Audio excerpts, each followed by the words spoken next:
Well, it's official. The lion, goat, and snake hybrids are now canon to this world. So, anyways, welcome back to the Vlogs, and today I'm talking about the new episode, Some Pony to Watch Over Me. This one has been one I never really expected, especially on the scare factor. I mean, I haven't been like this much tensed up or scared since that, or just freaked out over something since like the weird. Do I even want to say it? The tutu wearing buffaloes from the Return of Harmony. With that said, let's talk about Some Pony to Watch Over Me. So, Apple Bloom's parents, Applejack, Big Mac, and Granny Smith, talk over to each other and decide that Apple Bloom's old enough to basically be on her own to look after the house.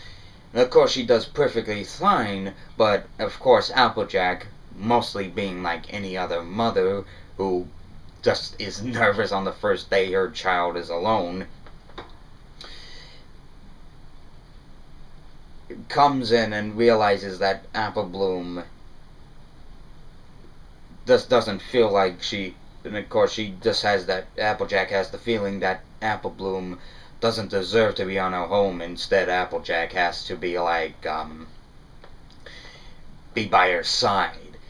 And literally, like any murderous mother, basically make the place damage proof. Cover the couches and stuff. Cover the corners of picture frames. Cover the doors and the corners and just everything, including the bed. Like putting little rails and pillows right next to the side, like she's just like a little tiny filly. And Apple Bloom just can't stand it. When I actually did see this, whenever there's like some kind of situation where they either have to make a decision or they make a decision, they always keep zooming in basically right up to their faces and then just cut to commercials. That seems to be a weird cliche they're playing in their show. I don't know. It's just pretty strange. Like I said, she basically foolproofs the place. Whenever Apple Bloom starts to rake the leaves, there's a pillow right next to it. Whenever Apple Bloom tries to escape her, okay, let's say Apple Bloom's right here and Applejack's over there. Apple Bloom walks away, and next thing you know, Applejack's right there.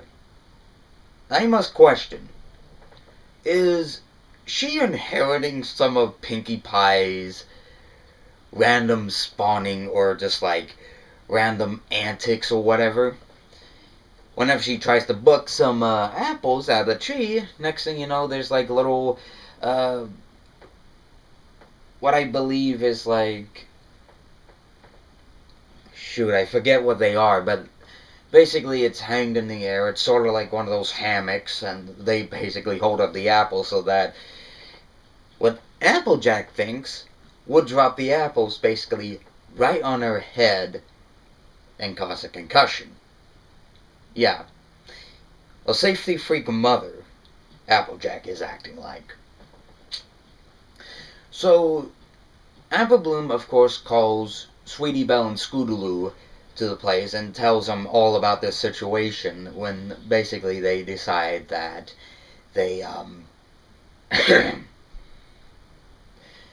they need to try to get out of there. Need to try to figure out how to prove to Applejack that she can do it that she could be perfectly fine on her own without Applejack. And the idea that they get is, of course, they remember that cart that they didn't deliver. And with that said, what happens next is Apple Bloom gets the idea to basically sneak off and deliver the carts to some random mountain, wherever it is. And how they escape out of this situation is basically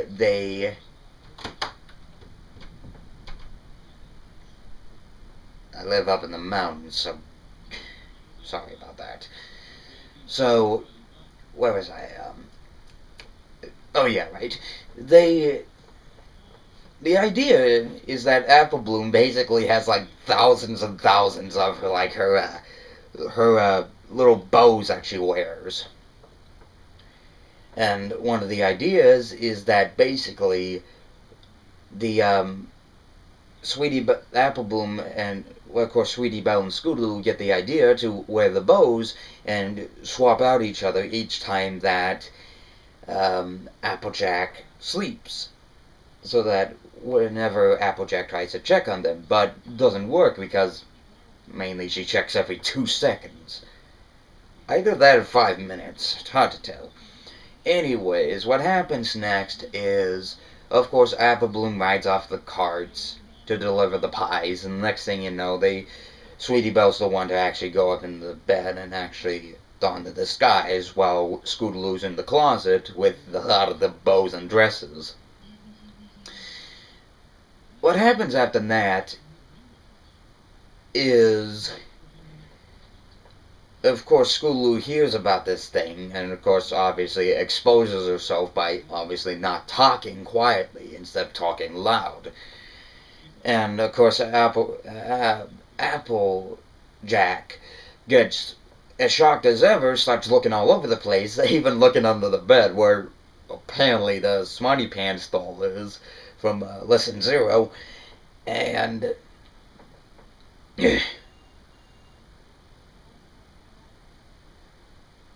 sorry, distraction. Where was I? Oh yeah, right. Of course, they confess the truth to Applejack that she's gone off to that big mountain that apparently was on a piece of map that they got. And you know what? Throughout this episode, I never see, or the fact that we never see what happens to Big Mac or Granny Smith. Of course, we assume that they get up that wherever their destination is safely. But of course, what happens is Apple Bloom, of course, is riding through like what I initially thought was like the really bad side of the Everfree Forest, where apparently there's like this giant evil this like very dark, has like fire burning up from the ground area. And apparently we would see the return of the Manticore. But apparently it's not. What happens, so anyways, Apple Bloom is of course riding through the place. The map gets burned and she comes across the lion, goat, and snake hybrid. Yes, that is an actual thing in this episode that she comes across. And I have to admit, I love the performance out of these three weird creature animal hybrids. Especially love the voice of the lion. If ever possible, I think I might be able to do a sort of an impression of it. Yeah, do a lion impression of that episode, from that episode. Some point you watch over me.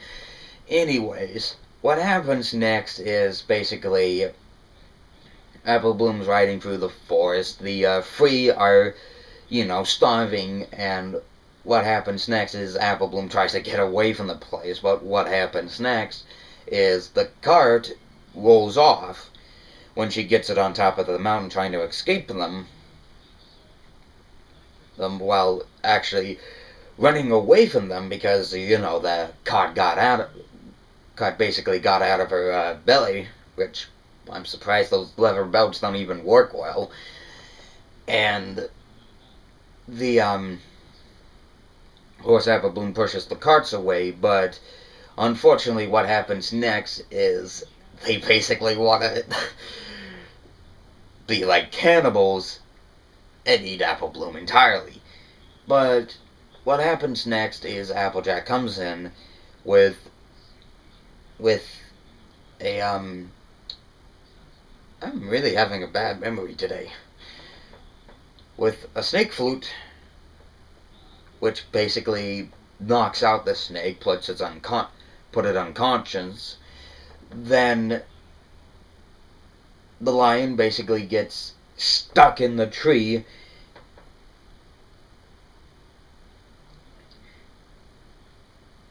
and what happens to the goat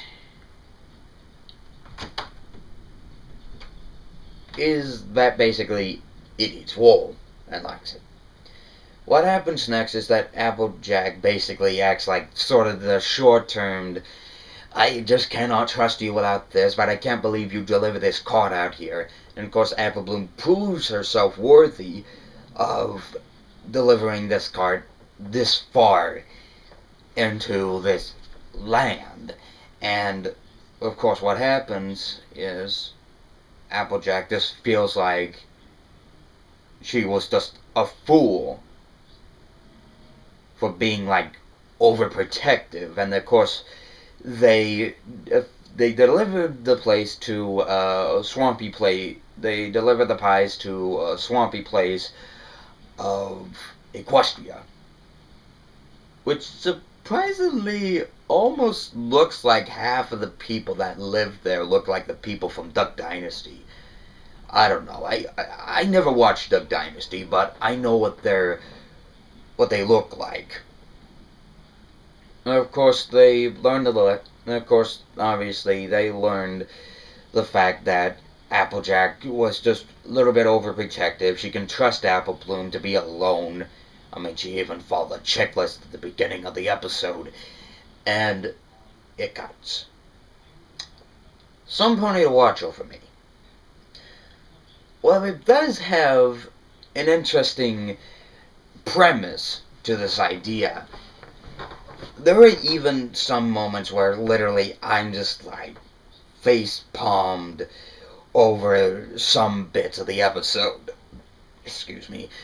Some bits of the episode where Applejack's just being overprotective and, you know, just like covering the place up to basically make it that over-precautious parent that obviously you don't want to know anything about.